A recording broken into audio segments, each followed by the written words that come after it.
Good afternoon, everybody. And I'd like to welcome you to the final panel of the day, which is on the topic of finance. And I just, first of all, like to do a little bit of a roll call for, we have quite a few online participants for this panel. Do we have Manali from the World Bank? Not seeing Yes, Manali. I'm connected. Can you Excellent. hear me? Welcome, Manali. Yes, we do. Thank you. Do we have Sarah from GFANS? So was that Hi, that good Sarah? morning. Yes. Hi. Excellent. Good morning. I think we have Brian, is that correct, from the Clean Air Task Force? That's correct.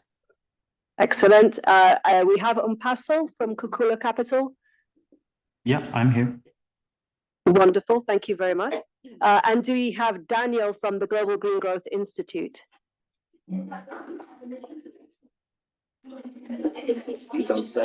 He's on his way. Okay. Great. And of course, we do have Makalia from UNECA, our host, as you have already met this morning. So let me just introduce the panel by saying that as energy planners, one of the most important things that you do is to determine investment requirements. And if you think back to some of the presentations we heard this morning, you people deal in billions of dollars, no problem at all. You think big, lots of zeros, okay?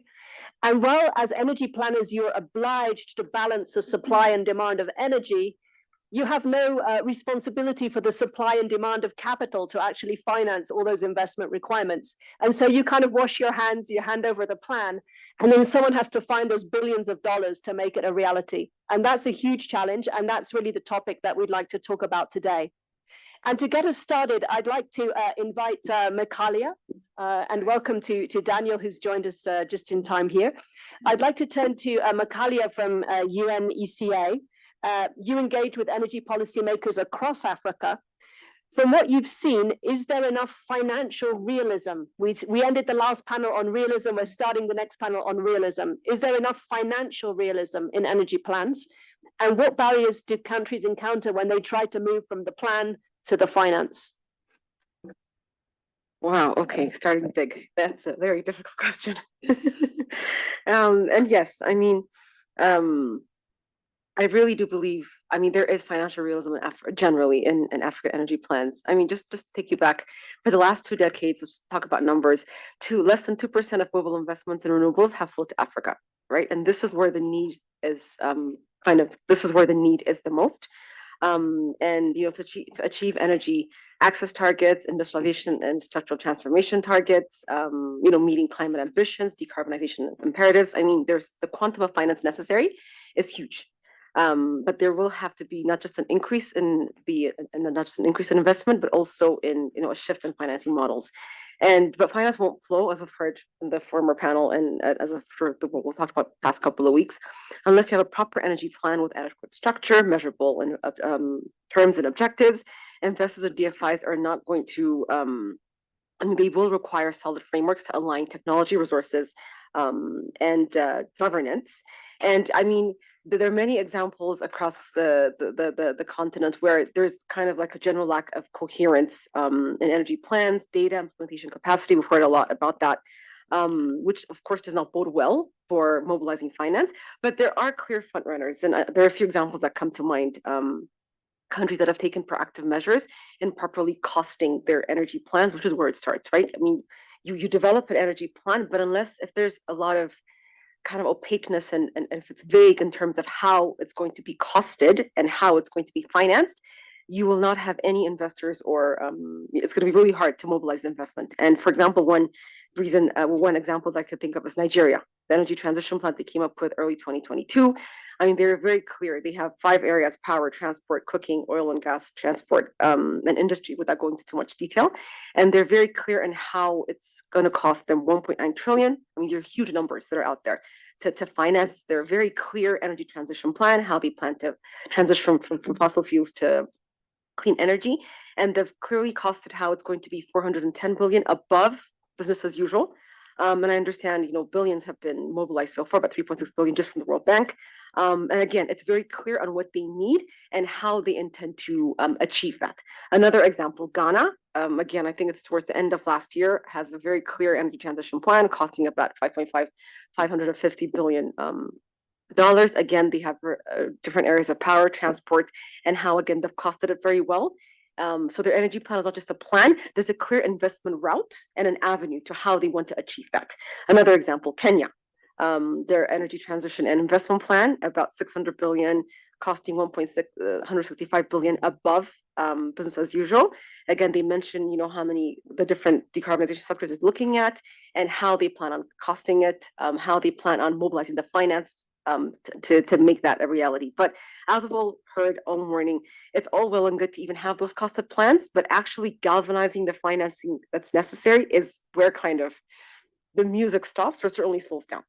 And of course, there are many reasons that have talked that are the barriers that are there in terms of mobilizing finance, and a lot has been said in terms of utilities that are barely insolvent, cost-reflective tariffs that are not necessarily there. You have weak and very weak and regulatory frameworks that are not clear, that are not consistent, that are not that don't have the clarity that private sector will need to be able to mobilize that. There are a lot of examples, there are a lot of issues and a lot of barriers. I won't go into that, but I want to focus on one, and this is really crucial. It hasn't come up all morning. This is the cost of capital. So there's a lot to be said about how renewable energy is cheap, right? I mean, we're seeing LCOEs these days that were unfathomable about 10 years ago. We're seeing the lowest of cost. So yes, the case has been made. Renewable energy is cheap. However, the financing is not cheap, especially for developing countries and EMDs. And for Africa, the biggest challenge, of course, risk perception. There's both real and perceived risks. But when you go out, we did a study last year with WRY 2024, 9 African sovereign issues that were made. We saw 10-year bonds, and it was anything between 3% to 25.5% that our African states were facing. So when they got on capital markets and want to raise the financing that's necessary to finance these plans, countries like Morocco or Mauritius would face maybe 3% to 5%, but Nigeria was facing 20%. If I'm not mistaken, Zambia was facing 25.5% interest rate. Now tell me, how in the world are they going to finance their energy plans paying 25.5% on debt? And let's be realistic, a lot of our African countries are already debt distressed. I mean, in the past 3 years, we've seen COVID, we've seen the inflationary crisis, the war in Ukraine, and all that has happened and brought about in the global macroeconomic environment. So yes, a lot of public finance has been traditionally funding energy systems and energy plans, but there's a very, very small kind of, you have to go out into the capital markets. It's impossible. And when you do that, you're faced with 15, 20, 25%. And yes, a lot of, I mean, there's a lot of variables to the formula. It's not just because capital is not flowing. There's a reason why capital is not flowing. As I've said before, our regulatory frameworks, our institutional frameworks, there's a lot of homework that African countries need to do. But the global environment, the global financial architecture, when they hear Africa, when they hear a country that's, and of course, a lot of it has to do with what our Danish Energy Agency said about how the road is foggy. I understand that. But there's a lot of kind of things that are stacked out in the global capital market against us. So unless these things are addressed internationally, it's not just here in Africa, there's no way we're going to be able to mobilize the financing that is necessary, no matter how great, and there are clear examples, as I've mentioned, those energy plans are. I'll just leave it at that for now. Wonderful, Makalia. Thank you for bringing us to a really central issue, which is the cost of capital. You might have 2 countries that have a $1 billion investment plan, but that's going to be much more expensive to pay for if you're in the 25% cost of capital country versus the 3%. So this is a really huge issue that we're going to have to come back to throughout this conversation, and thank you for launching us into that. I'd like to turn now to Manali, who I can see on the screen. Manali is from the World Bank, actually from the Addis office.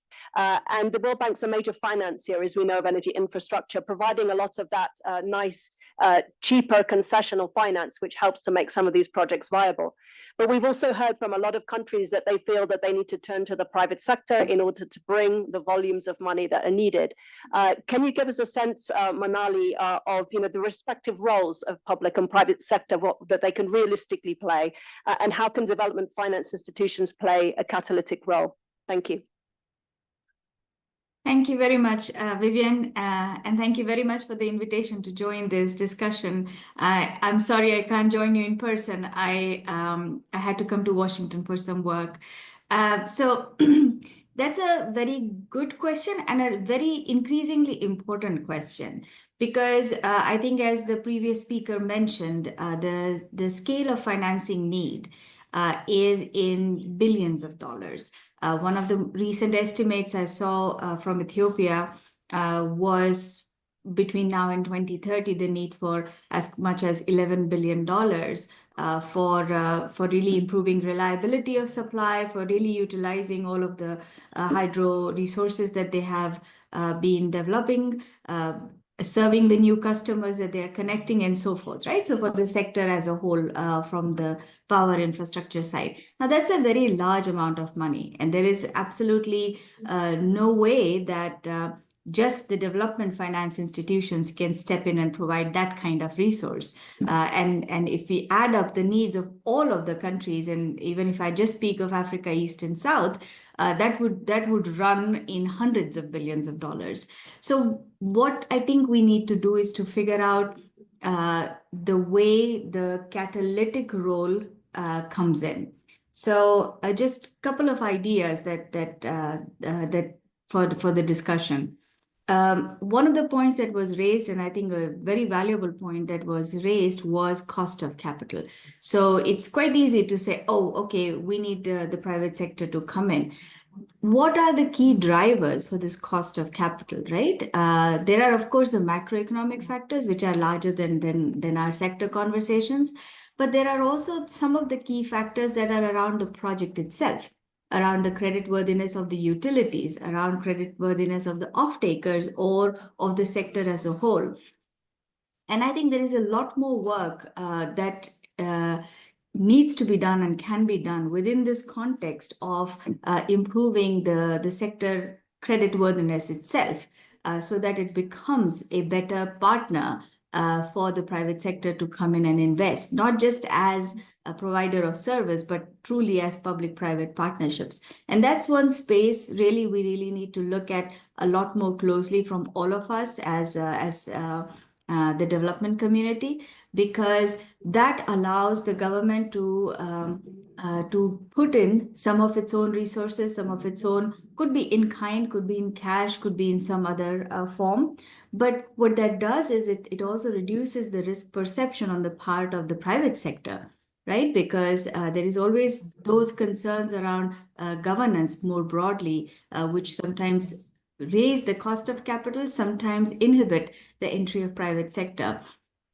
So when it comes to what is it that we can do, there are these couple of opportunities that I see. One is in terms of core strengthening of the sector itself. And I was really glad to hear a reference to the challenges that the modeling community really needs to step in and support, which is around things like demand projection, things like looking backwards at what happened with projects, the successful projects, and kind of finding way to help understand outcomes, positive outcomes of these projects, because there is a broader sense of investors, broader community of from the private sector, which needs to be brought in, right? So it's not just about commercial capital. It's not like just two groups of development finance and commercial capital. There's actually a broader spectrum of potential investors and private sector. So I think what we really need to do among many things as a priority is really focusing on the not just the enabling environment, the policy regulatory frameworks, but using this modeling and planning exercise to find the broader range of potential private investors and participants and partners within the country, within the region, and across the world, right? Because that gives us a broader spectrum of who can come in and help finance these projects, but also a broader spectrum of partners, because I think that's what we need. That's what is going to be the most useful in bringing attention to the financing needs and bringing people to help finance those needs. And of course, then I won't go into the standard offers that institutions like the World Bank offer around risk mitigation instruments, right? Around various other type of securitization support, whether it is around specific risks that that the private sector faces, but those are pretty well known. So I think I just wanted to focus on this broader question on going from planning to identifying who could be potential partners on these projects. And I will leave it at that. Back to you, Vivin. Thank you very much, Manali, and thanks for sort of unpacking that cost of capital problem that we just heard. And really saying there's part of it that's very difficult to deal with because it's macro, but there's another part that's sector related, and that links it totally back to our previous panel with all of the policy things that we can do to reduce that sector portion of risk. And then thinking about how the development finance and the private finance is not either or, but the best solution can often be to combine them so that we also mitigate the risk through the presence of the development finance institution as a minority stakeholder. So thank you for those ideas. I'd like to turn now to Sarah, who I believe we can see there on the screen, from the Global Financial Alliance for Net Zero, formed, I believe, after COP26, to support financial institutions seeking to engage in financing the energy transition. Sarah, what are the most important challenges faced by financial institutions that want to come into Africa to support energy transition projects? And yes, over to you. Thank you. Thank you very much, Vivian. And a lot of it has been covered by my previous panelists, but also in the previous panel. I will focus on a few points. The first one is this government ownership and policy alignment. So technical investment plans are very useful, but they need to be aligned, government-owned, and aligned with national policies. And the reason this is important is that investors need consistency between those technical plans and the broader government strategy. The second thing related to what Monali said about the cost of capital, that I will also link to the return on investments. And I will add two layers. One is that strategic allocation of capital. And link that to the prioritizing of the technology and the technology maturities, both by the public sector and by the investors. And with that, ministries, when they segment the technology by readiness level, from mature to emerging and promising to nascent and high risk, that informs their ability to use strategically the very scarce catalytic capital to make sure that they draw on private finance, and they provide mitigation and de-risking to attract additional private capital. And as we heard from Manali, like the needs are high and they cannot be covered just by public money. The last thing that I will mention as well is resilient investment pipeline. It's important for investors to see that scalability and replicability and resilient pipeline when they invest. So embedding these modeling results into national investment plan and coordinating with multilateral initiatives makes those projects more attractive to investors. Thank you very much, Sarah, for bringing up the issue of investment pipelines.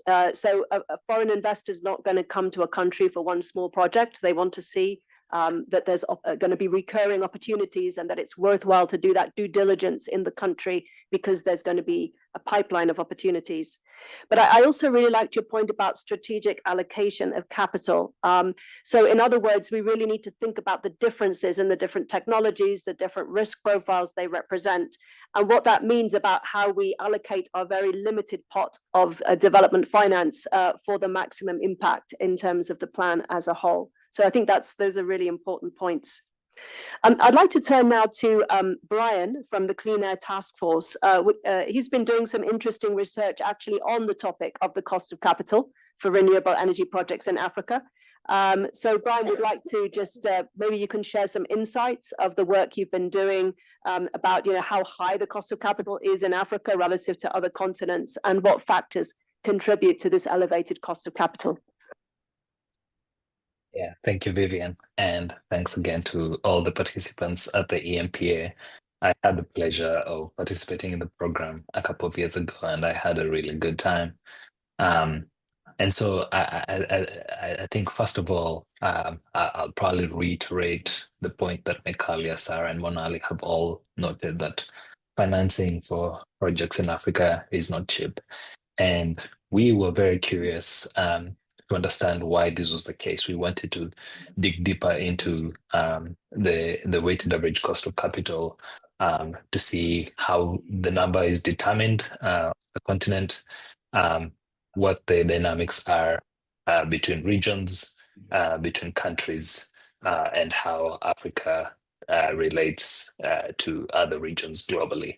And this was partially motivated by a review of several studies, which indicated to us that there's an extensive use of uniform values from the Clean Development Mechanism Executive Board methodology, which sort of answers the question that is posed often.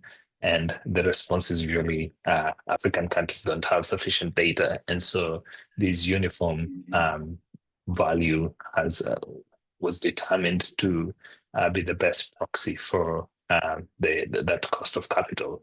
But in applying this uniform value for African countries, there is a risk of underestimating buyers for the true cost of power projects, which has the potential to misguide policy planning. So again, this was our starting point, and we wanted to understand how private capital can be channeled to build these power projects in a way that is efficient and responds to the very specific needs that African countries have.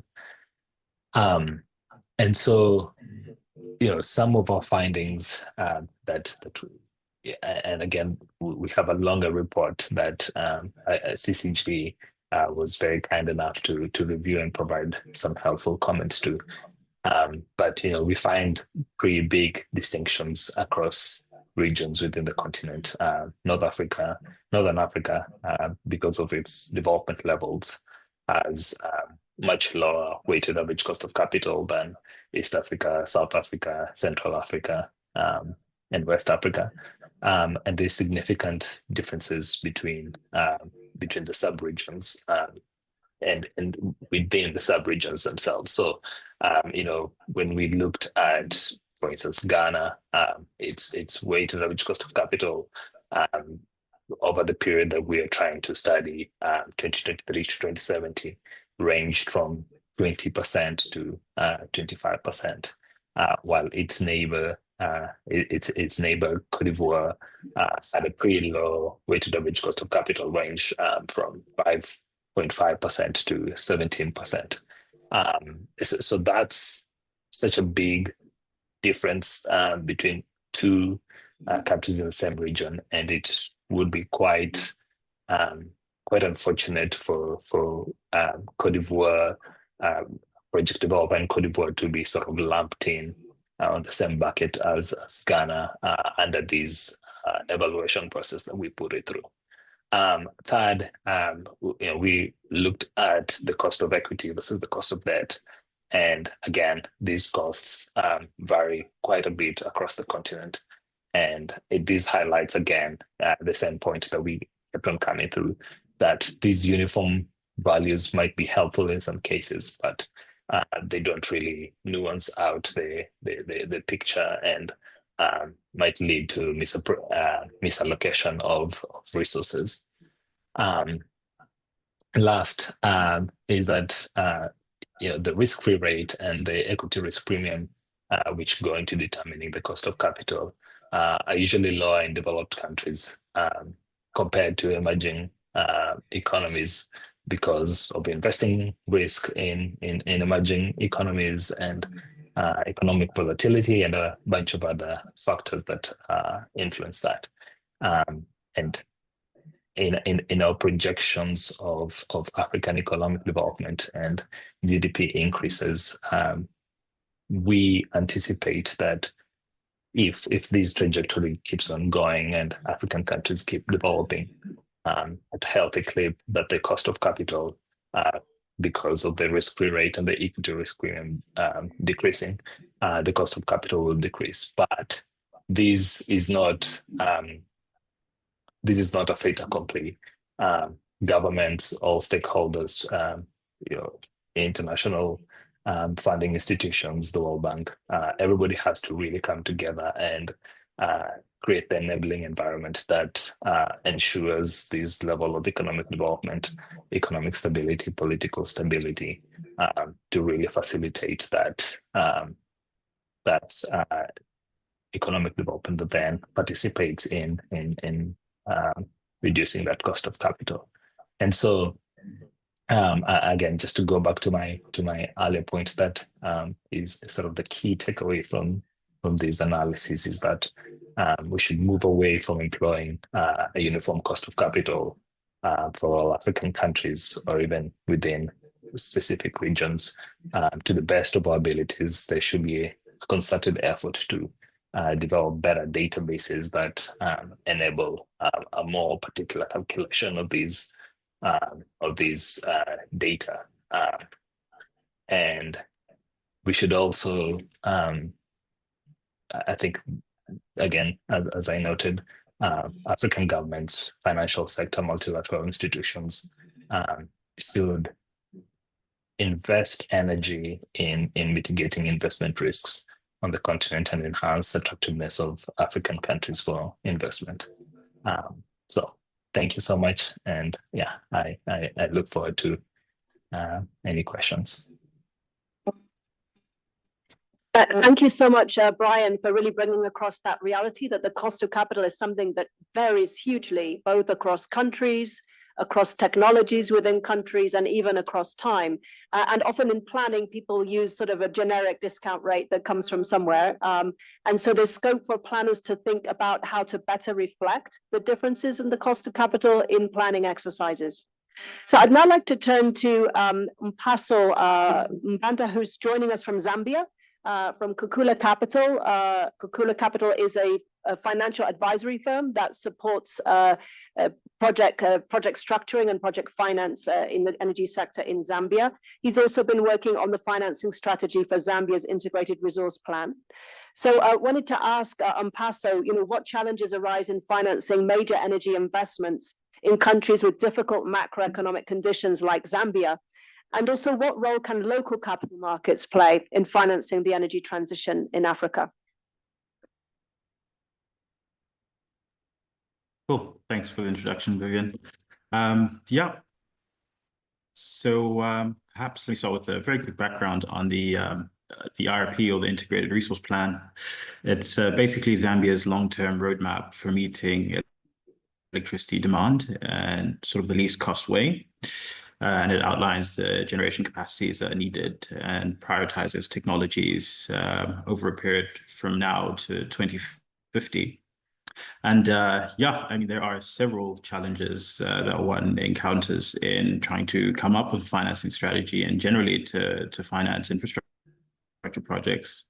I mean, in the Zambia case, you have an economy with high inflation, averaging anywhere from 12 to 16% per annum in local currency.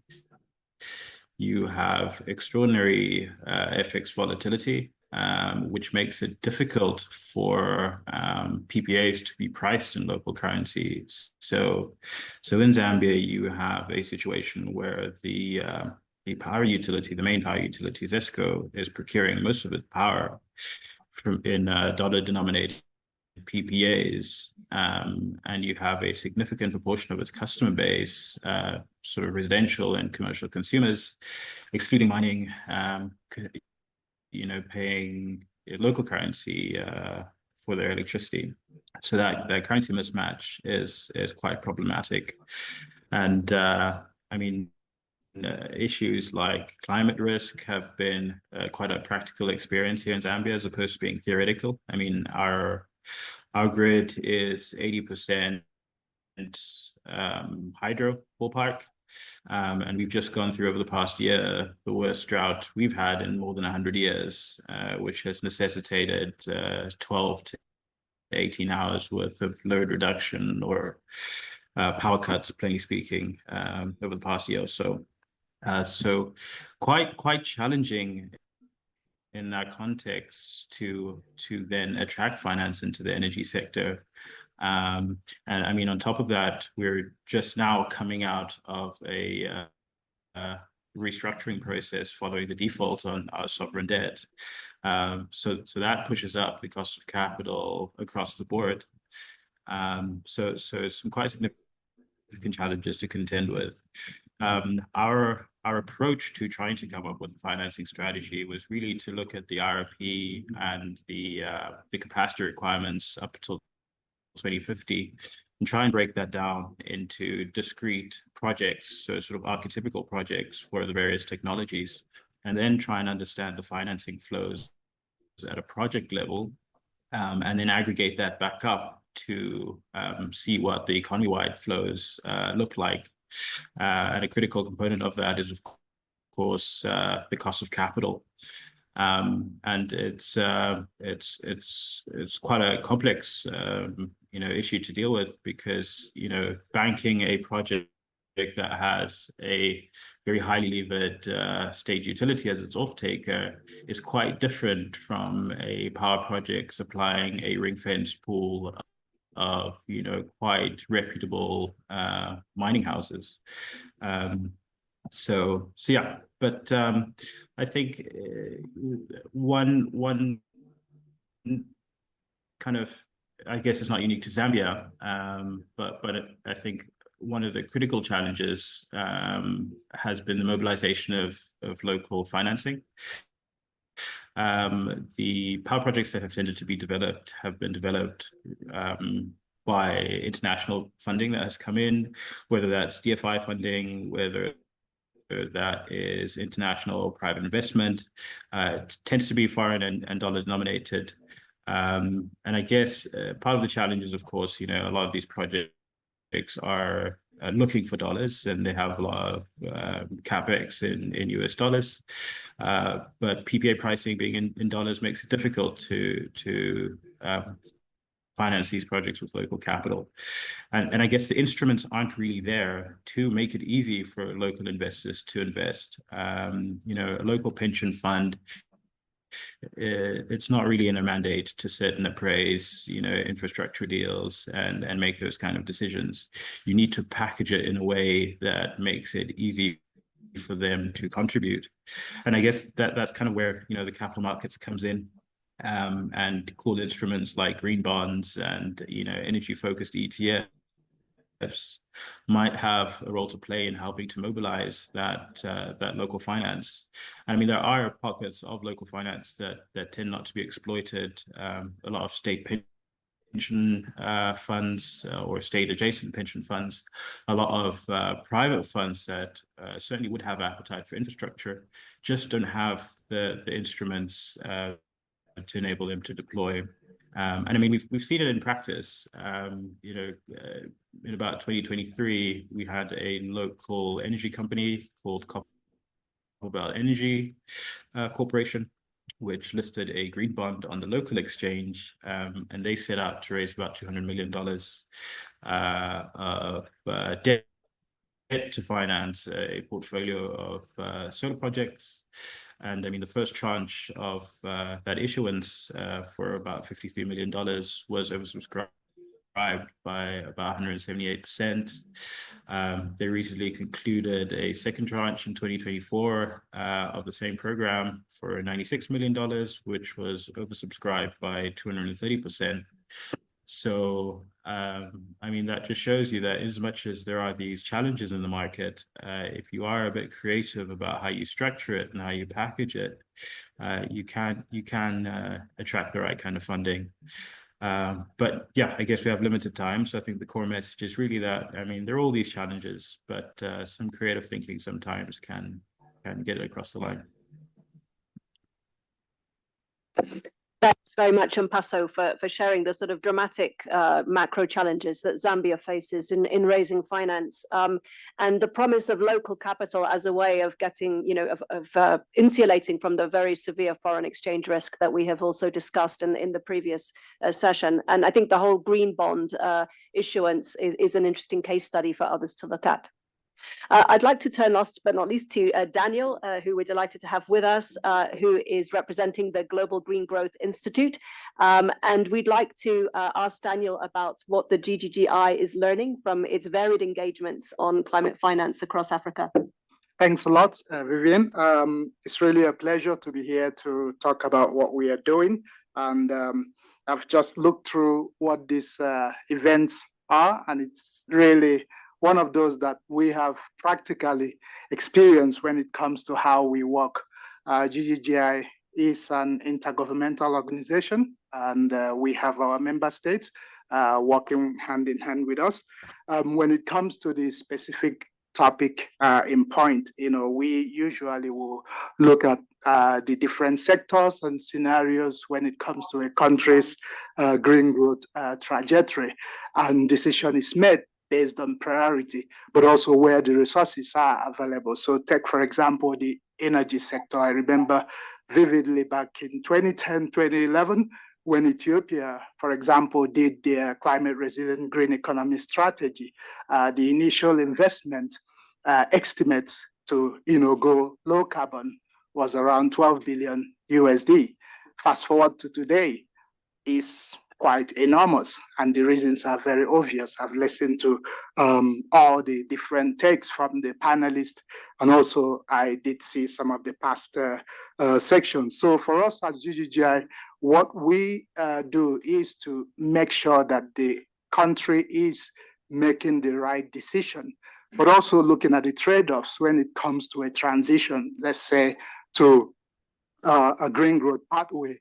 And what we have experienced is that you can do this in silos. I know that maybe some sections have talked about regulatory mechanisms or even the need for an interministerial approach to doing work.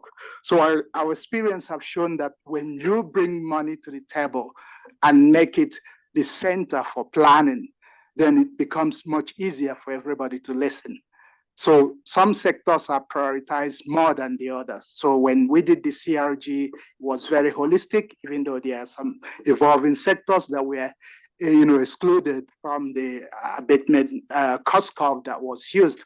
But just 2 years ago, we had to look at the scenario for a low carbon trajectory till 2050. And what we have seen is that this interministerial approach, where every sector would hold hands together to say that if I don't play, then no matter the amount of investment that comes into one particular sector, it wouldn't really get implemented. So that hand-holding, but also making sure that budgets are responding to each sector or each ministry's need is one of what we have taken forward in the models that we have projected in the LT-led. I'm using Ethiopia as an example. This is similar to other countries, whether it be in Latin America, in Asia, in the Pacifics. One good example that I will use is the Nexus model. When we talk about energy, sometimes, countries structure it in a way that they just look at the power sector. But you realize with the experience of what we have talked about in terms of scale of investment needed to really reach that target, a lot of innovation is not appearing. But if you move a little bit to, say, the agricultural sector, or even the water sector, and you see what is done, maybe at a demonstration or pilot level, most times these innovative ideas are not picked up. So when you go from the policy side, where planning is usually done, it makes sense for you to include everybody. And when I talk of everybody, I'm not just talking about the public sector. We 2 weeks ago had a section on an inception event on agrivoltaics, and we had three different groups of people, from the private banking, the development bank, but also the central bank. And they were seated as a group. And what they said is that we get all these requests to invest in these sectors.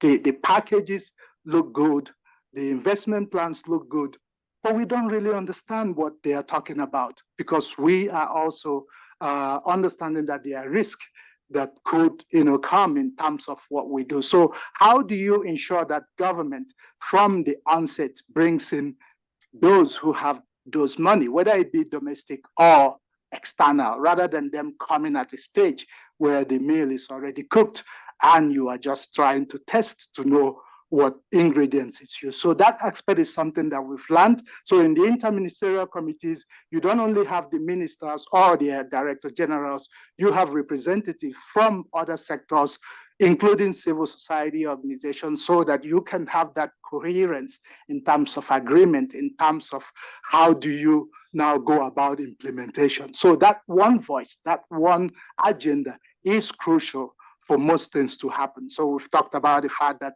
yes, the perception risk of investment is huge when it comes to Africa, but there is also now another school of thought that says there is a huge amount of money sitting with the pension funds. But the question is, do pension funds understand how governments work?